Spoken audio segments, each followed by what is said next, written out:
This unassuming redwood-clad building at 2200 Bridgeway in Sausalito, California, opened in the early 1970s as Sausalito Recording, before becoming the Record Plant in the fall of 1972. The Record Plant Sausalito was the third in a chain of record plant studios operating in Los Angeles and New York.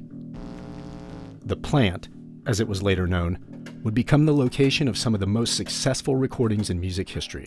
One of the biggest records I ever had was called "Oh, I Wanna Dance with Somebody." The horns right up were done by a cat called Magilla Gorilla.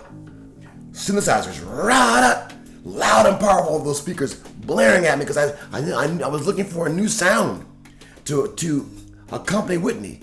Oh, I wanna dance with somebody, right up. I wanna feel the heat with somebody, right up. All those parts were done at the Record Plant.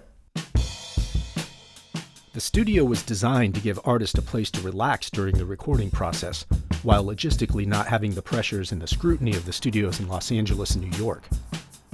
The location includes credits on dozens of gold and platinum records, including 5 of the top 50 best-selling albums of all time.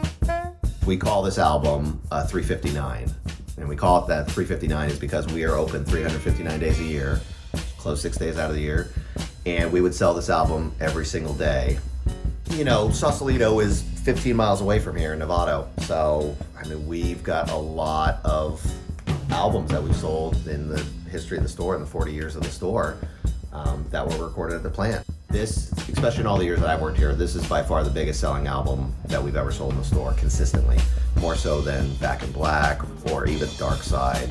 So when you ask about the plant, it's like full tilt. My imagination goes on fire, my heart goes on fire, because so much blood and sweat and tears went into making music at that stuff. The studio space became popular with varying artists right away, with early successful recordings by jazz saxophonist Pharoah Sanders and San Francisco psychedelic rock band New Riders of the Purple Sage. Word began to get out in 1973 with the release of the album Fresh by Sly and the Family Stone, recorded over the course of 2 years at the Record Plant. The studio was quickly making a name for itself. I started doing some stuff for Aretha Franklin.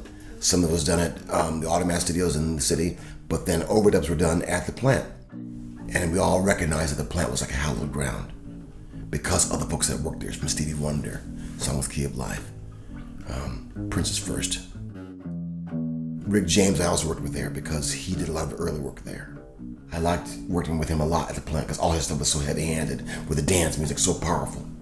And to play with him was wonderful, and street songs. Fleetwood Mac. Santana. I mean, the list goes on and on. I mean, everyone knows Sammy and Van Morrison and Sly. The plant was historic for being a place for Sly and the Family Stone to develop their sound. So we all knew that working at the plant, you were working in a place of history. We love the Record Plant. We would love it to be existing again, and we want to see music thrive like it did 60s, 70s, 80s, 90s. Music should be thriving, not just in people's little homes and little garages, but in studios where you only get that sound in a studio. Live drums, live pianos, people playing together, working together. After the release of Fleetwood Mac's Rumors album, recorded in part in Studio B in 1976, the Northern California Retreat Studio was a secret no more. Rumors became the 10th biggest selling album of all time and ushered in a period of unprecedented production at the Record Plant from new and established artists wanting something different.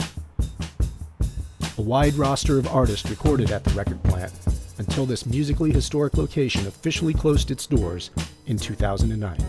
I took off my hat to the Record Plant, to all the folks who played there, worked there, and developed their heart and sound, and were able to make a career for themselves because of the work they put down at the Record Plant. Those records became beloved. They're like Bibles to people.